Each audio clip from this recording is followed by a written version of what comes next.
യോബ് അധ്യായം 37. ഇത് എൻ്റെ ഹൃദയത്തെ വിറകൊള്ളിക്കുന്നു. സ്വസ്ഥാനത്ത് നിന്ന് അത് ഇളകിപ്പോകുന്നു. അവിടുത്തെ ശബ്ദത്തിൻ്റെ മുഴക്കവും അവിടുത്തെ വായിൽ നിന്ന് പുറപ്പെടുന്ന ഗർജനവും ശ്രദ്ധിച്ചു കേൾക്കുവിൻ. അവിടുന്ന് അത് ആകാശം മുഴുവൻ വ്യാപിക്കാൻ ഇടയാക്കുന്നു. മിന്നലിനെ ഭൂമിയുടെ അതിർത്തികൾ വരെ അയക്കുന്നു. പിന്നെയും അവിടുത്തെ ശബ്ദം മുഴങ്ങുന്നു. അവിടുത്തെ മഹിമയേറിയ നാദം കൊണ്ട് ഇടിമുഴക്കുന്നു. തൻ്റെ നാദം മുഴങ്ങുമ്പോൾ അവിടുന്ന് മിന്നലുകളെ തടയുന്നുമില്ല. അവിടുത്തെ നാദം കൊണ്ട് അവിടുന്ന് അത്ഭുതകരമായി ഇടിമുഴക്കുന്നു. നമുക്ക് അഗ്രാഹ്യമായ വൻ കാര്യങ്ങൾ അവിടുന്ന് പ്രവർത്തിക്കുന്നു. ഹിമത്തോട് ഭൂമിയിൽ പതിക്കുക എന്നും മഴയോടും പെരുമഴയോടും ശക്തമായി വർഷിക്കുക എന്നും അവിടുന്ന് പറയുന്നു. തൻ്റെ കരത്തിൻ്റെ പ്രവൃത്തി എല്ലാവരും ഗ്രഹിക്കേണ്ടതിന് അവിടുന്ന് മനുഷ്യപ്രയത്നത്തിന് മുദ്ര വയ്ക്കുന്നു. വന്യമൃഗങ്ങൾ തങ്ങളുടെ സങ്കേതങ്ങളിൽ പ്രവേശിക്കുന്നു. അവിടെ തന്നെ വസിക്കുകയും ചെയ്യുന്നു. ചുഴലിക്കാറ്റ് തൻ്റെ അറയിൽ നിന്ന് വരുന്നു. ചിതറിക്കുന്ന കാറ്റിൽ നിന്ന് തണുപ്പും. ദൈവത്തിൻ്റെ നിശ്വാസത്താൽ മഞ്ഞുകട്ട ഉണ്ടാകുന്നു. സമുദ്രം ഉറഞ്ഞ് കട്ടയാകുന്നു. അവിടുന്ന് നീരാവി കൊണ്ട് നിറച്ച് മേഘങ്ങളെ സാന്ദ്രമാക്കുന്നു. മേഘങ്ങൾ അവിടുത്തെ മിന്നലുകളെ ചിതറിക്കുന്നു. അവിടുത്തെ കൽപ്പന നടത്താൻ വാസയോഗ്യമായ ഭൂമുഖത്ത് അവ അവിടുത്തെ നിയന്ത്രണത്തിൽ ചുറ്റി നടക്കുന്നു. മനുഷ്യൻ്റെ ശിക്ഷണത്തിനു വേണ്ടിയോ അവനോട് പ്രീതി കാണിക്കാനോ മണ്ണിനെ നനയ്ക്കാനോ അത് സംഭവിക്കാൻ അവിടുന്ന് ഇടയാക്കുന്നു. യോബേ, നീ കേൾക്കുക. ദൈവത്തിൻ്റെ അത്ഭുതങ്ങളെക്കുറിച്ച് അല്പനേരം ചിന്തിക്കുക.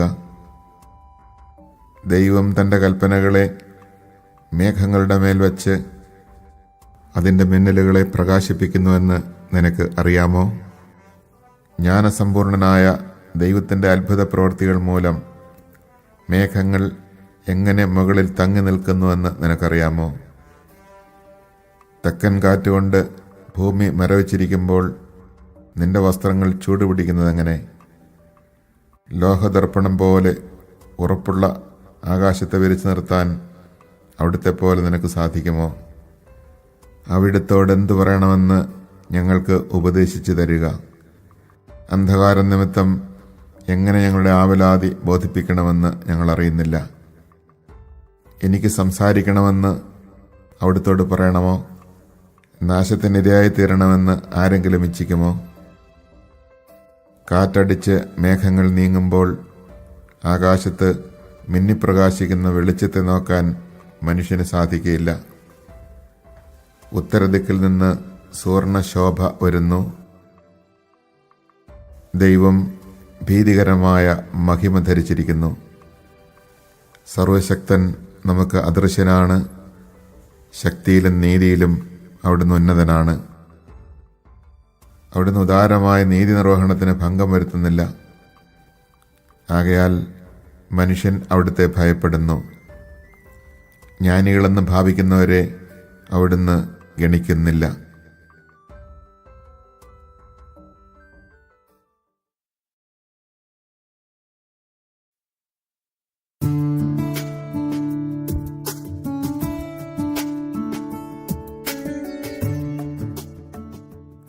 യോബ് അധ്യായം 38. അപ്പോൾ കർത്താവ് ചുഴലിക്കാറ്റിൽ നിന്ന് ജോബിന് ഉത്തരം നൽകി. അറിവില്ലാത്ത വാക്കുകളാൽ ഉപദേശത്തെ ഇരുളാക്കുന്ന ഇവൻ ആരാണ്? പൗരുഷത്തോടെ നീ അരമുറുക്കുക. ഞാൻ നിന്നെ ചോദ്യം ചെയ്യും, നീ ഉത്തരം പറയുക. ഞാൻ ഭൂമിക്ക് അടിസ്ഥാനമിട്ടപ്പോൾ നീ എവിടെയായിരുന്നു? നിനക്കറിയാമെങ്കിൽ പറയുക. അതിൻ്റെ അളവുകൾ നിശ്ചയിച്ചതാരാണ്? നിശ്ചയമായും അത് നിനക്കറിയാം. അല്ലെങ്കിൽ അതിന് അളവ് നൂൽ പിടിച്ചതാര്? പ്രഭാത നക്ഷത്രങ്ങൾ ഗീതങ്ങൾ ആലപിക്കുകയും ദൈവപുത്രന്മാർ സന്തോഷിച്ചാർക്കുകയും ചെയ്തപ്പോൾ അതിൻ്റെ അടിസ്ഥാനങ്ങൾ ഏതിന്മേൽ ഉറപ്പിക്കപ്പെട്ടു? അതിന് മൂലക്കല്ലിട്ടതും ആര്? ഗർഭത്തിൽ നിന്ന് സമുദ്രം പൊട്ടിപ്പുറപ്പെട്ടപ്പോൾ അതിനെ കതകടച്ച് തടഞ്ഞവൻ ആര്? അന്ന് ഞാൻ മേഘങ്ങളെ അതിന് ഉടുപ്പും കൂരിരുട്ടിനെ അതിന് ഉടയാടയുമാക്കി. ഞാൻ അതിന് അതിർത്തികൾ നിശ്ചയിച്ച് കതകുകളും ഓടാമ്പലുകളും ഉണ്ടാക്കി. ഞാൻ പറഞ്ഞു, ഇവിടം വരെ നിനക്ക് വരാം, അതിനപ്പുറമരുത്. ഇവിടെ നിന്റെ ഉദ്ധതമായ തിരമാലകൾ നിൽക്കണം. ജീവിതം തുടങ്ങിയതിന് ശേഷം എന്നെങ്കിലും നീ പ്രഭാതത്തിന് കൽപ്പന കൊടുക്കുകയും സൂര്യോദയത്തിന് സ്ഥാനം നിർണയിക്കുകയും ചെയ്തിട്ടുണ്ടോ? അങ്ങനെ ഭൂമിയുടെ അതിർത്തികൾ പിടിച്ചടക്കാൻ നീ പ്രഭാതത്തോട് കൽപ്പിക്കുകയും ദുഷ്ടരെ അവരുടെ ഒളിസങ്കേതങ്ങളിൽ നിന്ന് കുടഞ്ഞു കളയുകയും ചെയ്തിട്ടുണ്ടോ? മുദ്ര കൊണ്ട് കളിമണ്ണ് എന്ന പോലെ അതിന് രൂപം തെളിയുകയും വർണ്ണശബളമായ വസ്ത്രം പോലെ അത് കാണപ്പെടുകയും ചെയ്യുന്നു. ദുഷ്ടർക്ക് പ്രകാശം തടയപ്പെട്ടിരിക്കുന്നു, അവരുടെ ഉയർത്തിയ കരം ഒടിക്കപ്പെട്ടിരിക്കുന്നു. സമുദ്രത്തിൻ്റെ ഉറവകളോളം നീ കടന്നു ചെന്നിട്ടുണ്ടോ? ആഴിയുടെ ആഴത്തിൽ സഞ്ചരിച്ചിട്ടുണ്ടോ? മൃത്യു-കവാടങ്ങൾ നിനക്ക് വെളിപ്പെട്ടിട്ടുണ്ടോ? അഗാധമായ അന്ധകാരത്തിൻ്റെ വാതിലുകൾ നീ കണ്ടിട്ടുണ്ടോ? ഭൂമിയുടെ വിശാലത നീ ഗ്രഹിച്ചിട്ടുണ്ടോ? ഇവയെല്ലാം നിനക്കറിയാമെങ്കിൽ പറയുക. പ്രകാശത്തിൻ്റെ വസതിയിലേക്കുള്ള വഴിയേത്? അന്ധകാരത്തിൻ്റെ പാർപ്പിടം എവിടെ? അങ്ങനെ അതിനെ അതിൻ്റെ അതിർത്തിയോളം നയിക്കാനോ പാർപ്പിടത്തിലേക്കുള്ള വഴിയിൽ അതിനെ അനുഗമിക്കാനോ നിനക്ക് കഴിയുമോ? നിനക്കറിയാമല്ലോ, നീ അന്നേ ജനിച്ചതല്ലേ. നിന്റെ ആയുസ് അത്രയ്ക്ക് ദീർഘമാണല്ലോ. പീഡനത്തിൻ്റെയും യുദ്ധത്തിൻ്റെയും നാളുകളിലേക്ക് വേണ്ടി ഞാൻ കരുതി വച്ചിരിക്കുന്ന ഹിമത്തിൻ്റെ ഭണ്ഡാരത്തിലേക്ക് നീ ചെന്നിട്ടുണ്ടോ? കന്മഴയുടെ കലവറ നീ കണ്ടിട്ടുണ്ടോ? ഭൂമിയിൽ പ്രസരിക്കുന്ന പ്രകാശത്തിൻ്റെ ഉറവിടത്തിലേക്കും ഭൂമിയിൽ വ്യാപിക്കുന്ന കിഴക്കൻ കാറ്റിൻ്റെ പ്രഭവ കേന്ദ്രത്തിലേക്കുമുള്ള വഴിയേത്? വിജനമായ മരുഭൂമിയിൽ മഴ വേയിച്ച് ഉണങ്ങി വരേണ്ട ഭൂമിയുടെ ദാഹം ശമിപ്പിച്ച് അവിടെ പുല്ലുമുളപ്പിക്കുന്നതിന് മഴയുടെ ചാലുകൾ കീറിയതും ഇടിമിന്നലിൻ്റെ പാതയൊരുക്കിയതും ആര്? മഴയ്ക്കൊരു ജനയിതാവുണ്ടോ? മഞ്ഞുതുള്ളികളെ ജനിപ്പിച്ചതാര്? ആരുടെ ഉദരത്തിൽ നിന്ന് മഞ്ഞുകട്ട പുറപ്പെടുന്നു? ആകാശത്തിലെ നീഹാരത്തെ ആര് പ്രസവിക്കുന്നു? ജലം പാറ പോലെ ഉറച്ചു പോകുന്നു, ആഴിയുടെ മുഖം കട്ടിയാകുന്നു. കാർത്തികയുടെ ചങ്ങല നിനക്ക് ബന്ധിക്കാമോ? മകയിരത്തിൻ്റെ ബന്ധനങ്ങൾ നിനക്കഴിക്കാമോ? നിനക്ക് രാശിചക്രത്തെ യഥാകാലം നയിക്കാമോ? സപ്തർഷി രാശിയെയും മക്കളെയും നിനക്ക് നയിക്കാമോ? ആകാശത്തെ നിയന്ത്രിക്കുന്ന ചട്ടങ്ങൾ നിനക്കറിയാമോ? നിനക്കത് ഭൂമിയിൽ പ്രയോഗിക്കാമോ? നീ വെള്ളത്തിൽ കുതിരുന്നതുവരെ മഴ പെയ്യാൻ നിനക്ക് മേഘങ്ങളോട് ആജ്ഞാപിക്കാമോ? ഇതാ ഞങ്ങളെന്ന് പറഞ്ഞ് പുറപ്പെടാൻ തക്കവണ്ണം മിന്നലുകളോട് നിനക്ക് കൽപ്പിക്കാമോ? ഈ ബീസിന് ജ്ഞാനവും പൂവൻ കോഴിക്ക് മുൻകൂട്ടി കാണാൻ കഴിവും കൊടുത്തത് ആരാണ്? പൊടി കട്ട പിടിക്കാനും കട്ട ഒന്നോടൊന്ന് പറ്റിച്ചേരാനും ഇടയാകുമാറ് ആകാശത്തിലെ ജലസംഭരണികളെ ചരിക്കാൻ ആർക്ക് കഴിയും? ജ്ഞാനത്താൽ മേഘങ്ങളെ എണ്ണാൻ ആർക്ക് കഴിയും? സിംഹങ്ങൾ ഗുഹകളിൽ പതുങ്ങിക്കിടക്കുമ്പോഴും ഗഹ്വരങ്ങളിൽ പതിയിരിക്കുമ്പോഴും നീ അതിന് ഇരയെ വേട്ടയാടി കൊടുക്കുമോ? സിംഹക്കുട്ടികളുടെ വിശപ്പടക്കുമോ? കുഞ്ഞുങ്ങൾ തീറ്റ കിട്ടാതെ ദൈവത്തോട് നിലവിളിക്കുമ്പോൾ തീറ്റയ്ക്ക് വേണ്ടി പറന്നലയുന്ന കാക്കയ്ക്ക് തീറ്റ എത്തിച്ചു കൊടുക്കുന്നത് ആര്?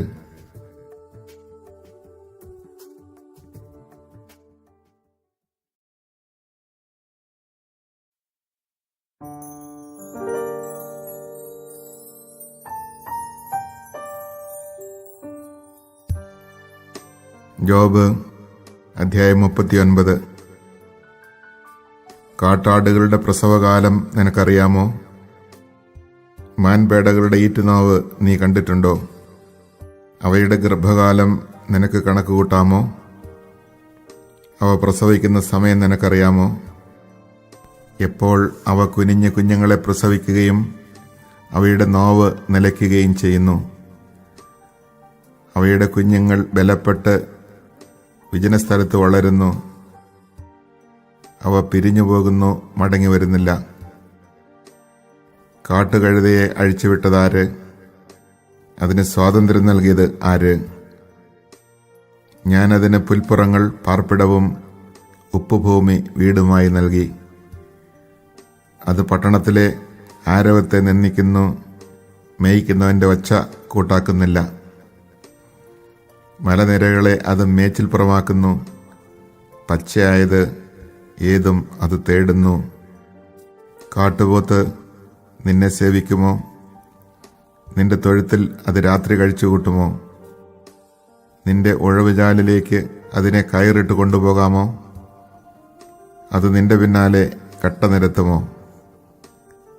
അത് കരുത്തുള്ളതാകയാൽ നീ അതിനെ ആശ്രയിക്കുമോ? നിന്റെ ജോലി അതിനെ ഏൽപ്പിക്കുമോ? അത് നിന്റെ ധാന്യം മെതിക്കളത്തിലേക്ക് കൊണ്ടുവരുമെന്ന് നീ വിശ്വസിക്കുമോ? ഒട്ടകപ്പക്ഷി അഭിമാനത്തോടെ ചിറകു വീശുന്നു, എന്നാൽ അതിന് കൊക്കനെയോ കഴുകനെയോ പോലെ പറക്കാൻ കഴിയുമോ?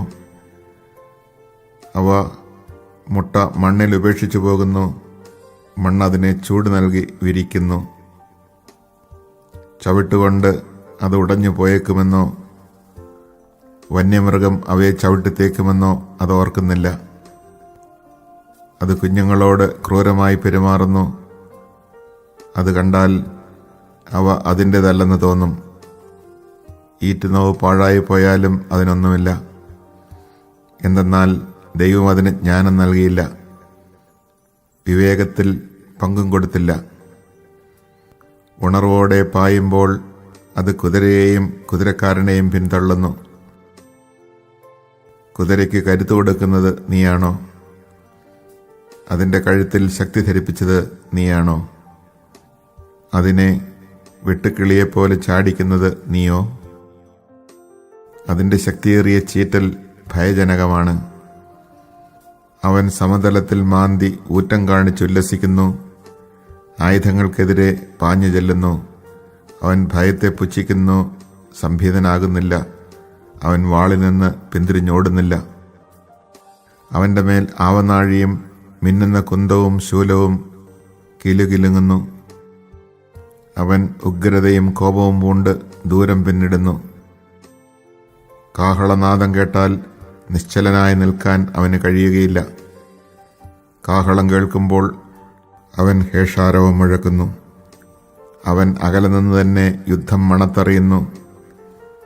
സൈന്യാധിപന്മാരുടെ അട്ടഹാസവും ആജ്ഞാസ്വരവും തിരിച്ചറിയുന്നു. നിന്റെ ജ്ഞാനം കൊണ്ടാണോ പരുന്ത് ഉയരുകയും ചിറകുകൾ തെക്കോട്ട് വിടർത്തുകയും ചെയ്യുന്നത്? നിന്റെ കൽപ്പനയാലാണോ കഴുകൻ പറന്നുയരുകയും ഉയരത്തിൽ കൂടുകൂട്ടുകയും ചെയ്യുന്നത്? അത് പാറപ്പുറത്ത് ആർക്കും കയറാൻ പറ്റാത്ത പാറക്കൂട്ടങ്ങളുടെ തുഞ്ചത്ത് പാർക്കുന്നു. അവിടെ നിന്ന് അത് ഇര തിരയുന്നു. അതിൻ്റെ കണ്ണ് ദൂരെ നിന്ന് ഇരയെ കാണുന്നു. അതിൻ്റെ കുഞ്ഞുങ്ങൾ രക്തം വലിച്ചു കുടിക്കുന്നു. ശവമുള്ളിടത്ത് അവനും ഉണ്ട്.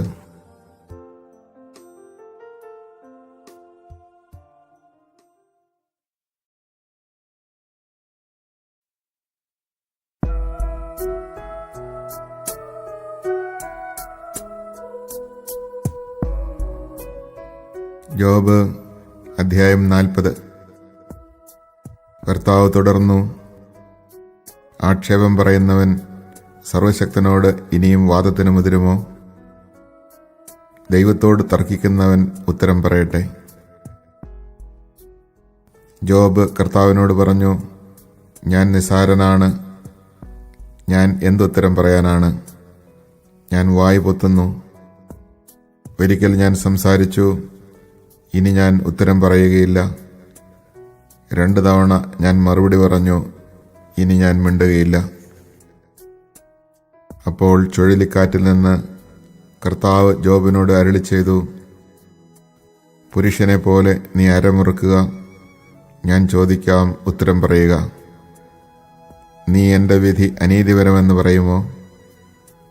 നിന്നെ തന്നെ നീതീകരിക്കാൻ നീ എന്നെ കുറ്റക്കാരനാക്കുമോ? നീ ദൈവത്തെപ്പോലെ ശക്തനാണോ? അവിടുത്തെ പോലെ ഗർജനം മുഴക്കാൻ നിനക്കാകുമോ? മഹിമയും പ്രതാപവും കൊണ്ട് നിന്നെ തന്നെ അലങ്കരിക്കുക, മഹത്വവും പ്രാഭവവും ധരിച്ചുകൊള്ളുക. നിന്റെ കോപം കവിഞ്ഞൊഴുകട്ടെ, ഓരോ അഹങ്കാരിയെയും ഒറ്റനോട്ടത്തിൽ എളിമപ്പെടുത്തുക. ഓരോ അഹങ്കാരിയെയും ഒറ്റനോട്ടത്തിൽ താഴെയിറക്കുക. ദുഷ്ടനെ നിൽക്കുന്നിടത്തു നിന്ന് വലിച്ചിടുക, അവരെ പൊടികൊണ്ട് മൂടുക, അവരെ അധോലോകത്തിൽ ബന്ധിക്കുക. നിന്റെ വലത്തുകരം തന്നെ നിനക്ക് വിജയം നൽകുന്നുവെന്ന് അപ്പോൾ ഞാൻ അംഗീകരിക്കാം. നീർക്കുതിരയെ നോക്കുക, നിന്നെ സൃഷ്ടിച്ചതുപോലെ അവനെയും ഞാൻ സൃഷ്ടിച്ചു. കാളയെപ്പോലെ അവൻ പുല്ല് തിന്നുന്നു. അവന്റെ ശക്തി അരയിലും ബലം ഉദരപേശികളിലുമാണ്. അവന്റെ വാല് ദേവദാരു പോലെ ദൃഢവും അവന്റെ കാലുകളിലെ സ്നായുക്കൾ പിണഞ്ഞു ചേർന്നതുമാണ്. അവന്റെ അസ്ഥികൾ ഓട്ടുകുഴൽ പോലെയും അവയവങ്ങൾ ഇരുമ്പഴികൾ പോലെയുമാണ്. അവൻ ദൈവത്തിന്റെ സൃഷ്ടികളിൽ ഒന്നാമനാണ്. അവനെ സൃഷ്ടിച്ചവന് മാത്രമേ അവനെ തോൽപ്പിക്കാൻ കഴിയൂ. വന്യമൃഗങ്ങൾ വിഹരിക്കുന്ന മലകൾ അവന് ഭക്ഷണം നൽകും. താമരയുടെ തണലിലും ചതുപ്പ് നിലത്ത് ഞാങ്ങണയുടെ മറവിലും അവൻ കിടക്കുന്നു. താമര അവന് തണൽ നൽകുന്നു. അരുവിയിലെ അരളികൾ അവനെ ചുറ്റി നിൽക്കുന്നു. നദി കലങ്ങി മറിഞ്ഞാലും അവൻ ഭയപ്പെടുകയില്ല. ജോർദാൻ വായിലേക്ക് കുത്തിയൊഴുകിയാലും അവന് കൂസലില്ല. ആർക്കെങ്കിലും അവനെ കൊളുത്തിൽ കുരുക്കാമോ? അവന് മൂക്കുകയർ ഇടാമോ?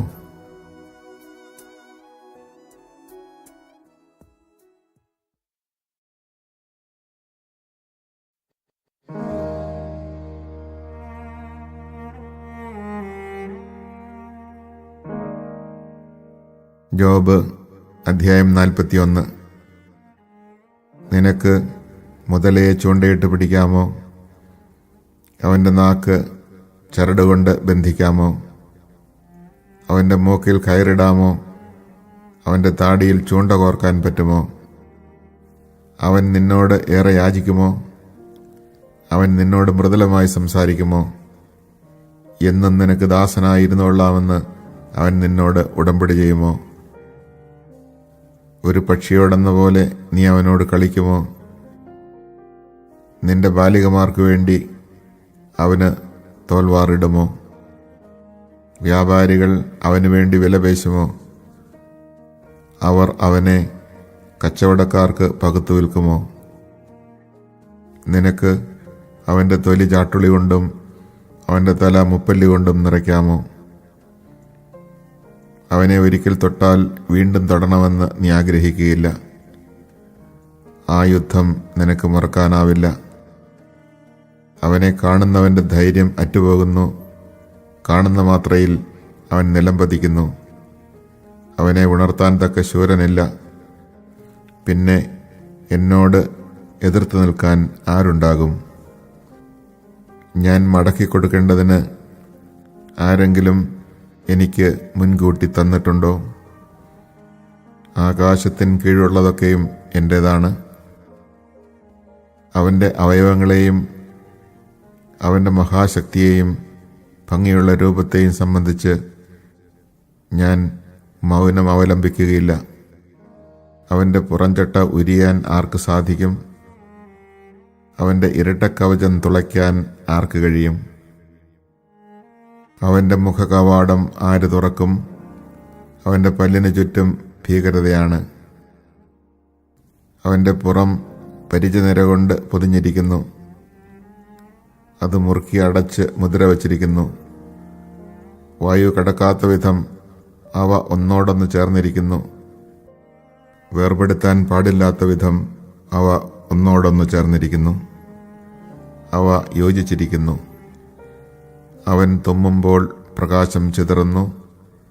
അവൻ്റെ കണ്ണുകൾ പ്രഭാതത്തിൻ്റെ കൺപോളകൾ പോലെയാണ്. അവൻ്റെ വായിൽ നിന്ന് ജ്വലിക്കുന്ന തീപ്പന്തങ്ങൾ പുറപ്പെടുകയും തീപ്പൊരി ചിതറുകയും ചെയ്യുന്നു. തിളയ്ക്കുന്ന വെള്ളത്തിൽ നിന്നും കത്തുന്ന രാമച്ചത്തിൽ നിന്നും എന്ന പോലെ അവൻ്റെ മൂക്കിൽ നിന്ന് പുക ഉയരുന്നു. അവൻ്റെ ശ്വാസം കരിക്ക് തീ കൊളുത്തുന്നു. അവൻ്റെ വായിൽ നിന്ന് തീജ്വാല പുറപ്പെടുന്നു. അവൻ്റെ കഴുത്തിൽ ബലം കുടികൊള്ളുന്നു. ഭീകരത അവൻ്റെ മുൻപിൽ നൃത്തം ചെയ്യുന്നു. അവൻ്റെ മാംസപാളികൾ തമ്മിൽ പറ്റിച്ചേർന്നിരിക്കുന്നു. ഇളകിപ്പോകാത്ത വിധം അത് അവൻ്റെ മേൽ ഉറച്ചിരിക്കുന്നു. അവൻ്റെ ഹൃദയം കല്ലുപോലെ കടുപ്പമേറിയതാണ്. തിരികല്ലിൻ്റെ അടിക്കല്ല് പോലെ ഉറപ്പുള്ളതാണ്. അവൻ പൊങ്ങുമ്പോൾ ശക്തന്മാർ പേടിക്കുന്നു. അവൻ സ്വരം പുറപ്പെടുവിക്കുമ്പോൾ അവർ ഭയപരവശരാകുന്നു. വാൾ, കുന്തം, ചാട്ടുള്ളി, വേൽ എന്നിവ കൊണ്ട് അവനെ എതിർക്കുക സാധ്യമല്ല.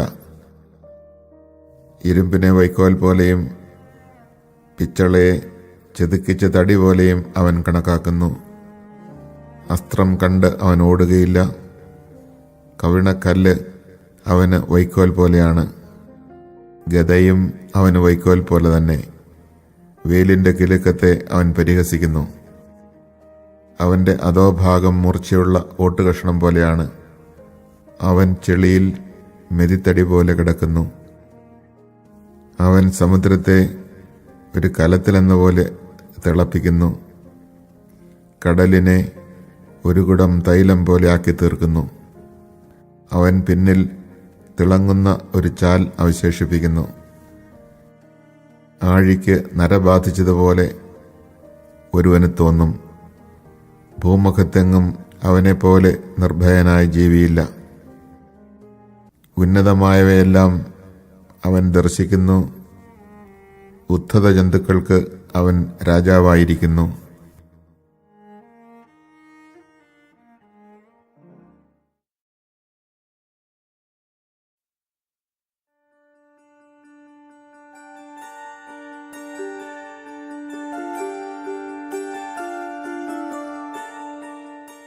ജോബ് അധ്യായം 42. ജോബ് കർത്താവിനോട് പറഞ്ഞു, അങ്ങേക്കെല്ലാം സാധിക്കുമെന്നും അങ്ങയുടെ യാതൊരു ഉദ്ദേശ്യവും തടയാനാവുകയില്ലെന്നും ഞാൻ അറിയുന്നു. അറിവില്ലാതെ ഉപദേശത്തെ മറച്ചുവെക്കുന്നവൻ ആരാണ് എന്ന് അങ്ങ് ചോദിച്ചു. എനിക്ക് മനസ്സിലാകാത്ത അത്ഭുതകരമായ കാര്യങ്ങളെക്കുറിച്ച് ഞാൻ പറഞ്ഞുപോയി. കേൾക്കുക, ഞാൻ സംസാരിക്കുന്നു. ഞാൻ ചോദിക്കും, നീ ഉത്തരം പറയണമെന്ന് അങ്ങ് പറഞ്ഞു. അങ്ങയെക്കുറിച്ച് ഞാൻ കേട്ടിട്ടേ ഉണ്ടായിരുന്നുള്ളൂ. എന്നാൽ ഇപ്പോൾ എൻ്റെ കണ്ണുകൾ അങ്ങയെ കാണുന്നു. അതിനാൽ ഞാൻ എന്നെ തന്നെ വെറുക്കുന്നു. പൊടിയിലും ചാരത്തിലും കിടന്ന് ഞാൻ പശ്ചാത്തപിക്കുന്നു. കർത്താവ് ജോബിനോട് ഇങ്ങനെ സംസാരിച്ചതിന് ശേഷം തേമാന്യനായ എലിഫാസിനോട് അരുളി ചെയ്തു, എൻ്റെ ക്രോധം നിനക്കും നിന്റെ 2 സ്നേഹിതന്മാർക്കും എതിരെ ജ്വലിക്കുന്നു. എന്തെന്നാൽ നിങ്ങൾ എന്നെപ്പറ്റി എൻ്റെ ദാസൻ ജോബിനെ പോലെ ശരിയായിട്ടല്ല സംസാരിച്ചത്. അതിനാൽ ഇപ്പോൾ തന്നെ 7 കാളകളെയും 7 മുട്ടാടുകളെയും കൊണ്ട് ജോബിൻ്റെ അടുക്കൽ ചെന്ന് നിങ്ങൾക്ക് വേണ്ടി ദഹനബലി അർപ്പിക്കുവിൻ. എൻ്റെ ദാസനായ ജോബ് നിങ്ങൾക്ക് വേണ്ടി പ്രാർത്ഥിക്കും. ഞാൻ അവൻ്റെ പ്രാർത്ഥന സ്വീകരിച്ച് നിങ്ങളുടെ ഭോഷത്വത്തിന് നിങ്ങളെ ശിക്ഷിക്കുകയില്ല. നിങ്ങൾ എൻ്റെ ദാസനായ ജോബിനെ പോലെ എന്നെപ്പറ്റി ശരിയായത് സംസാരിച്ചില്ല. തേമാന്യനായ എലിഫാസും ഷൂഹ്യനായ ബിൽദാദും നാമാത്യനായ സോഫാറും കർത്താവ് പറഞ്ഞ പ്രകാരം ചെയ്തു. കർത്താവ് ജോബിൻ്റെ പ്രാർത്ഥന സ്വീകരിച്ചു. ജോബ് തൻ്റെ സ്നേഹിതന്മാർക്ക് വേണ്ടി പ്രാർത്ഥിച്ചപ്പോൾ അവനുണ്ടായിരുന്ന ഐശ്വര്യം കർത്താവ് തിരികെ കൊടുത്തു. അവിടുന്ന് അത് ഇരട്ടിയായി കൊടുത്തു. അവൻ്റെ സഹോദരന്മാരും സഹോദരിമാരും മുൻപരിചയക്കാരും അവൻ്റെ വീട്ടിൽ വന്ന് അവനോടൊത്ത് ഭക്ഷണം കഴിച്ചു. കർത്താവ് അവൻ്റെ മേൽ വരുത്തിയ എല്ലാ അനർത്ഥങ്ങളെയും കുറിച്ച് അവർ സഹതപിക്കുകയും അവനെ ആശ്വസിപ്പിക്കുകയും ചെയ്തു. അവർ ഓരോരുത്തരും പണവും ഓരോ സ്വർണ്ണമോതിരവും അവന് സമ്മാനിച്ചു. കർത്താവ് അവൻ്റെ ശേഷിച്ച ജീവിതം മുൻപിലത്തേതിനേക്കാൾ ധന്യമാക്കി. അവന് 14,000 ആടുകളും 6,000 ഒട്ടകങ്ങളും 1,000 കാളകളും 1,000 പെൺകഴുതകളും ഉണ്ടായി. അവന് 7 പുത്രന്മാരും 3 പുത്രിമാരും ഉണ്ടായി. മൂത്തവൾ ജമിമ, രണ്ടാമത്തവൾ കസിയ, മൂന്നാമത്തവൾ കേരൻ ഹാപ്പുക്. ജോബിൻ്റെ പുത്രിമാരെ പോലെ സുന്ദരിമാരായ സ്ത്രീകൾ ആ ദേശത്തെങ്ങും ഉണ്ടായിരുന്നില്ല. പിതാവ് അവർക്കും സഹോദരന്മാർക്കൊപ്പം അവകാശം കൊടുത്തു. അതിനുശേഷം ജോബ് 140 വർഷം ജീവിക്കുകയും മക്കളും മക്കളുടെ മക്കളുമായി 4 തലമുറ വരെ കാണുകയും ചെയ്തു. അങ്ങനെ ജോബ് പൂർണ്ണായുസ് പ്രാപിച്ച് വൃദ്ധനായി മരിച്ചു.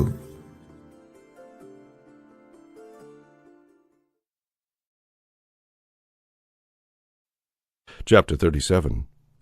At this my heart trembles and leaps out of its place to hear his angry voice as it rumbles forth from his mouth. Everywhere under the heavens he sends it with his lightning to the ends of the earth. Again his voice roars, the majestic sound of his thunder. He does great things beyond our knowing, wonders past our searching out.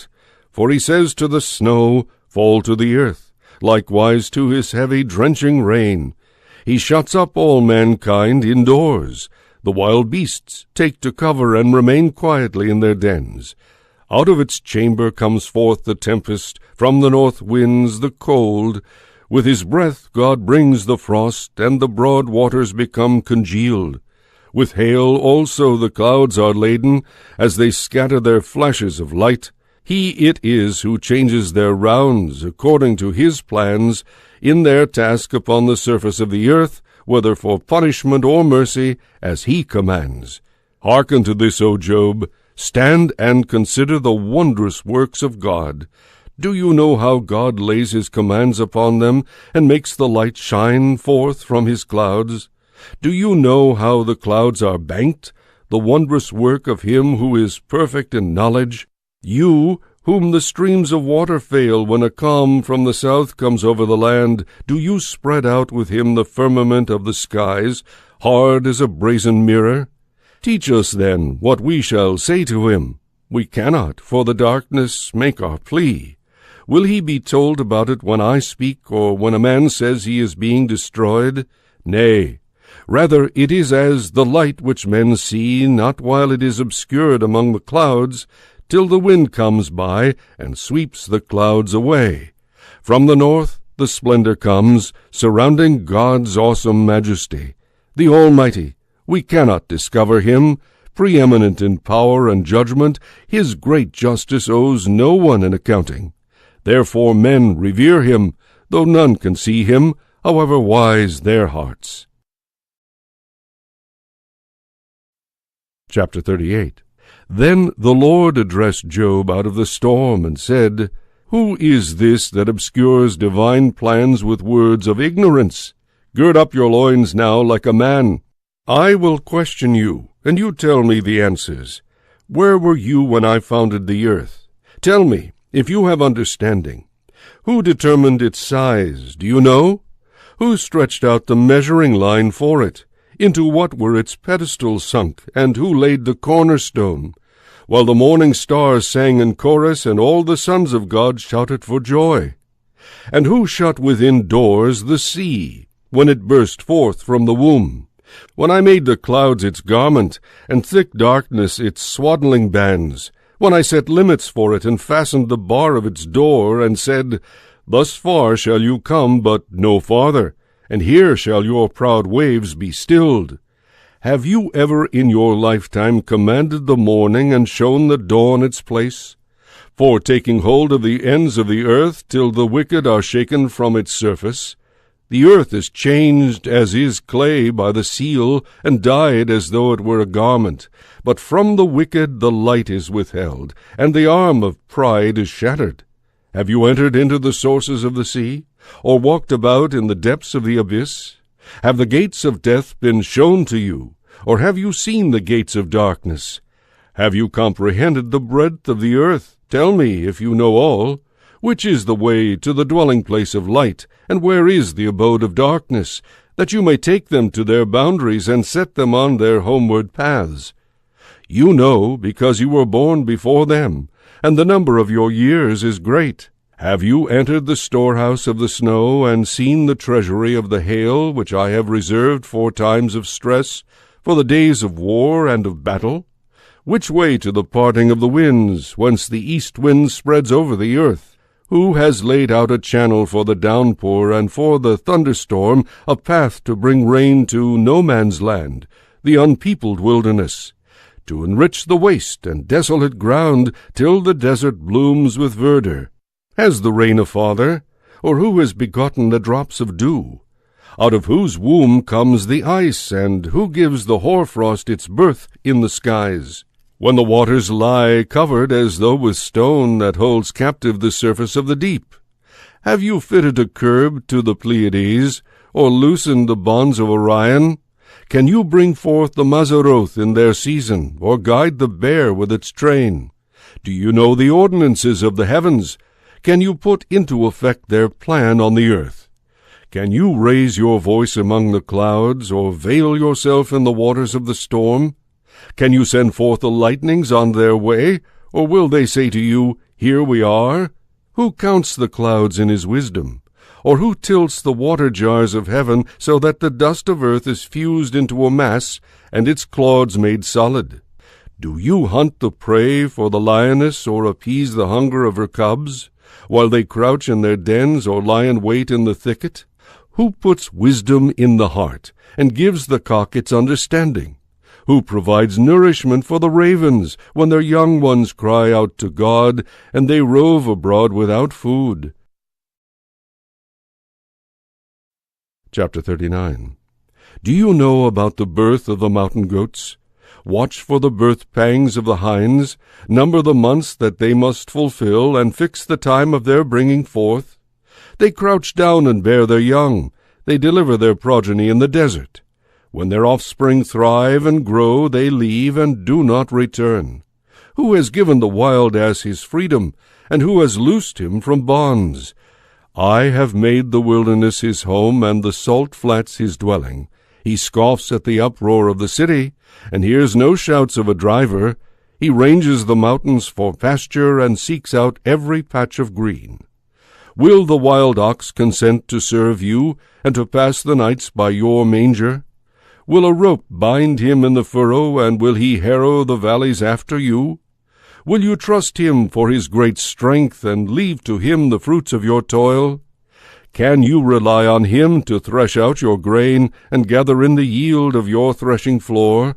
The wings of the ostrich beat idly, her plumage is lacking in pinions. When she leaves her eggs on the ground and deposits them in the sand, unmindful that a foot may crush them, that the wild beasts may trample them, she cruelly disowns her young, and ruthlessly makes naught of her brood. For God has withheld wisdom from her, and has given her no share in understanding. Yet in her swiftness of foot she makes sport of the horse and his rider. Do you give the horse his strength, and endow his neck with splendor? Do you make the steed to quiver, while his thunderous snorting spreads terror? He jubilantly paws the plain, and rushes in his might against the weapons. He laughs at fear, and cannot be deterred. He turns not back from the sword. Around him rattles the quiver. Flashes the spear and the javelin. Frenzied and trembling he devours the ground. He holds not back at the sound of the trumpet, but at each blast he cries, Aha! Even from afar he sensed the battle, the roar of the chiefs and the shouting. Is it by your discernment that the hawk soars, that he spreads his wings toward the south? Does the eagle fly up at your command to build his nest aloft? On the cliff he dwells and spends the night, on a spur of the cliff or the fortress. From thence he watches for his prey. His eyes behold it afar off. His young ones greedily drink blood. Where the slain are, there is he. Chapter 40. The Lord then said to Job, Will we have arguing with the Almighty by the critic? Let him who would correct God give answer. Then Job answered the Lord and said, Behold, I am of little account. What can I answer you? I put my hand over my mouth. Though I have spoken once, I will not do so again. Though twice, I will do so no more. Then the Lord addressed Job out of the storm and said, Gird up your loins now, like a man. I will question you, and you tell me the answers. Would you refuse to acknowledge my right? Would you condemn me that you may be justified? Have you an arm like that of God, or can you thunder with a voice like his? Adorn yourself with grandeur and majesty, and array yourself with glory and splendor. Let loose the fury of your wrath, tear down the wicked and shatter them. Bring down the haughty with a glance, bury them in the dust together, in the hidden world imprison them. Then will I too acknowledge that your own right hand can save you. See, besides you I made Behemoth, that feeds on grass like an ox. Behold the strength in his loins, and his vigor in the sinews of his belly. He carries his tail like a cedar. The sinews of his thighs are like cables. His bones are like tubes of bronze. His frame is like iron rods. He came at the beginning of God's ways, and was made the taskmaster of his fellows. For the produce of the mountains is brought to him, and of all wild animals he makes sport. Under the lotus tree he lies, in coverts of the reedy swamp. The lotus trees cover him with their shade. All about him are the poplars on the bank. If the river grows violent, he is not disturbed. He is tranquil, though the torrent surges about his mouth. Who can capture him by his eyes, or pierce his nose with a trap? Can you lead about Leviathan with a hook, or curb his tongue with a bit? Can you put a rope into his nose, or pierce through his cheek with a gaff? Will he then plead with you time after time, or address you with tender words? Will he make an agreement with you that you may have him as a slave forever? Can you play with him as with a bird? Can you put him in leash for your maidens? Will the traders bargain for him? Will the merchants divide him up? Can you fill his hide with barbs, or his head with fish spears? Once you but lay a hand upon him, no need to recall any other conflict. Chapter 41. Is he not relentless when aroused? Who then dares stand before him? Whoever might vainly hope to do so need only see him to be overthrown. Who has assailed him and come off safe? Who under all the heavens? I need hardly mention his limbs, his strength, and the fitness of his armor. Who can strip off his outer garment or penetrate his double corselet? Who can force open the doors of his mouth, close to his terrible teeth? Rows of scales are on his back, tightly sealed together. They are fitted each so close to the next that no space intervenes, so joined one to another that they hold fast and cannot be parted. When he sneezes, light flashes forth. His eyes are like those of the dawn. Out of his mouth go forth firebrands. Sparks of fire leap forth. From his nostrils issues steam, as from a seething pot or bowl. His breath sets coals afire. A flame pours from his mouth. Strength abides in his neck, and terror leaps before him. His heart is hard as stone, his flesh as the lower millstone. When he rises up, the mighty are afraid. The waves of the sea fall back. Should the sword reach him, it will not avail, nor will the spear, nor the dart, nor the javelin. He regards iron as straw, and bronze as rotten wood. The arrow will not put him to flight. Sling stones used against him are but straws. Clubs he esteems as splinters. He laughs at the crash of the spear. His belly is sharp as pottery fragments. He spreads like a threshing sledge upon the mire. He makes the depth boil like a pot. The sea he churns like perfume in a kettle. Behind him he leaves a shining path. You would think the deep had the hoary head of age. Upon the earth there is not his like. Intrepid he was made. All, however lofty, fear him. He is king over all proud beasts. Chapter 42. Then Job answered the Lord and said, I know that you can do all things, and that no purpose of yours can be hindered. I have dealt with great things that I do not understand, things too wonderful for me, which I cannot know. I had heard of you by word of mouth, but now my eye has seen you. Therefore I disown what I have said, and repent in dust and ashes. And it came to pass, after the Lord had spoken these words to Job, that the Lord said to Eliphaz the Temanite, I am angry with you and with your 2 friends, for you have not spoken rightly concerning me, as has my servant Job. Now therefore take 7 bullocks and 7 rams, and go to my servant Job, and offer up a holocaust for yourselves, and let my servant Job pray for you. For his prayer I will accept, not to punish you severely. For you have not spoken rightly concerning me, as has my servant Job. Then Eliphaz the Temanite, and Bildad the Shuhite, and Zophar the Naamathite went and did as the Lord had commanded them, and the Lord accepted the intercession of Job.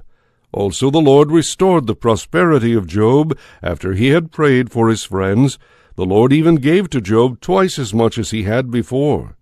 Then all his brethren and his sisters came to him, and all his former acquaintances, and they dined with him in his house. They condoled with him and comforted him for all the evil which the Lord had brought upon him, and each one gave him a piece of money and a gold ring. Thus the Lord blessed the latter days of Job more than his earlier ones. For he had 14,000 sheep, 6,000 camels, 1,000 yoke of oxen, and 1,000 she-asses. And he had 7 sons and 3 daughters, of whom he called the first Jemiah, the second Keziah, and the third Keren-Hapuk. In all the land no other women were as beautiful as the daughters of Job, and their father gave them an inheritance among their brethren. After this Job lived 140 years, and he saw his children, his grandchildren, and even his great-grandchildren. Then Job died, old and full of years.